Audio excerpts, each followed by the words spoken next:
na po kaya ng 7 centimeter. So, sabi ng doktor, baka nasa operating room pa lang siya, bumigay na po siya. So, sabi namin, wag na lang. Up to this time po, buhay pa rin ang father ko. Ang pinapainom din namin, complete at saka Polydose. So, sabi ko, product pa lang. Kasi noon po, negative po ako sa ganito. Pero hindi sa product. Mga food supplement, okay po sa akin. Pero sa networking company, hindi po ako talaga believe. Sabi ko gano'n. Kasi talagang mula po nung gumraduate ako, ano na po ako, empleyado lang. So, tapos po, ako rin po, kaya hindi po ako makapag-resign. Kasi sabi ng husband ko, nung umaling ang mother ko po, sabi niya, mag-resign ka na. Gawin na natin ang AIM Global, full-time natin. Sabi ko, ayoko. Gusto ko, si Lord ang gumawa ng paraan. Bago kita naging asawa, ipinag-pray kong magkatrabaho ako. So, una kong naging asawa, ang trabaho ko bago ikaw. Sabi ko gano'n. So, sabi niya, sige lang, okay lang. Tapos ako rin po may myoma. Meron din akong polycystic ovaries. Hindi po ako nag-mens ng regular. Twice a year lang po ako mag-mens. Tapos may goiter din po ako. Payat na po ako at saka po luwa yung mata ko. Okay? So, mabilis po ako yung toxic goiter po. Hindi po ako every hour, dumudumi po ako, as in talagang lahat. Hindi po, walang vitamins na pumapasok sa katawan ko. Hindi po ako nakakalakad during that time na may goiter ako. So, nag-try din ako ng product. Complete din po ang ininom ko kasi wala pang C24/7 during that time. So, nakalakad po ako. Tapos, bumalik yung katawan ko. Talagang payat na payat.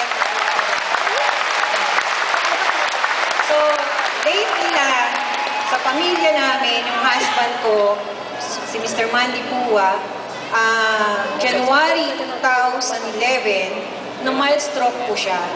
So, half body, paralyzed. So, bakit po siya na-paralyzed? Kasi over fatigue, kasi punta siya lawag, nagne-network na po siya noon. So, punta siya lawag, punta siya ng kusang probinsya, tapos uwian. Tapos sabi niya, di ba noon naman tayo empleyado kasi supervisor ako, manager siya, pero tipid pa rin kami. So, sabi niya, kumikita naman tayo, kain naman tayo ng gusto nating kainin. So, everyday, ang dala niya po, pizza pie, yung mga makukolesterol, mga seafood, sabi niya. Tapos na mild stroke po siya, as in half body, paralyzed po. So, sabi sa Cardinal Santos, huwag ka nang mamili kasi pumunta kami ng Cardinal Santos. Hindi na po siya nakapag-drive. Sabi ko, kaya mo bang mag-drive? Hindi daw. So, natakot na ako. So, punta po kami ng Cardinal Santos, nag-taxi kami. So, sabi ng doctor, huwag ka nang mamili ng room. Punta na lang kayo sa admitting section.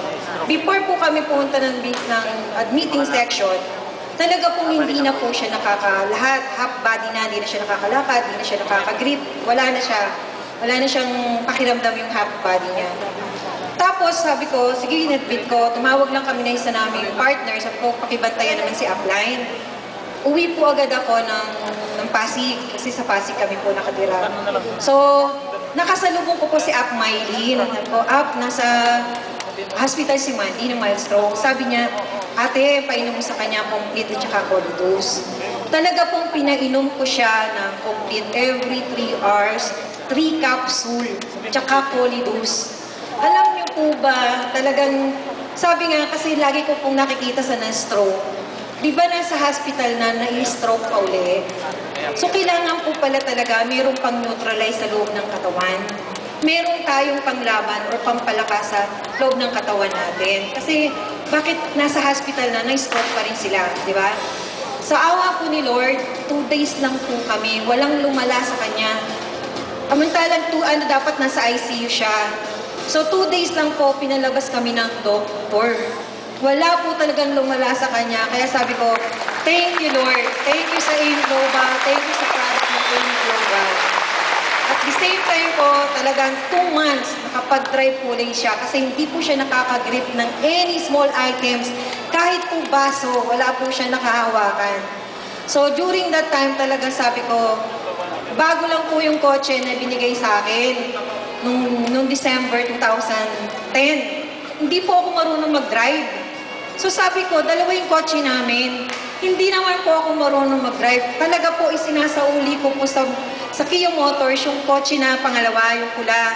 So ayun, pangatlo. So sabi ko, hindi ko kaya drive yun, tsaka hindi niya na kayang mag-drive ng dalawa. Sabi ko gano'n. Sinusoli ko po, pero thank God po. After 2 months po, talagang nakapag-drive uli po si Mandy. So thank you Lord, talaga po ano. So, advice ko po sa bago, after 3 years po, after 4 years na po kami sa Global, nakatatlong sasakyan na po kami. Tapos po talagang sabi ko, gagawin namin ang AIM Global para sa pamilya namin. Kasi sila yung reason, pareho po kaming panganay. So wala po kaming ibang pinagkakakitaan kundi AIM Global ngayon. So kung kayo po nagdududa pa, AIM Global po talagang malaking tulong. So ang pamilya po namin, mga magulang namin, yun ang reason kung bakit namin ginagawa ang AIM Global.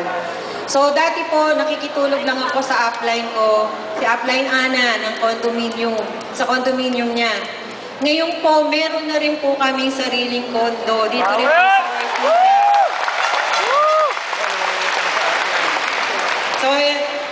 So yun nga po, so ina-advise ko po sa mga bago, tuloy-tuloy lang po. Kasi ang ginawa ko rin po, tuloy-tuloy, hindi po ako networker, pero sabi ko, hindi ko alam kung paano maging networker. Every day from Santa Cruz, Laguna, lumuluwas po ako dito sa Manila, sa Ortigas, para mag-seminar.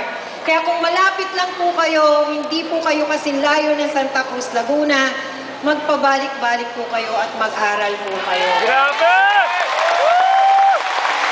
Ayan po, maraming po salamat una po sa Panginoon, sa bumubuo ng AIM Global, sa product po ng AIM Global. Salamat po. God bless us all po. Thank you very much, Ms. OP4, for those inspiring words. And at this point, once again, may we request all Gold Executive Awardees to assemble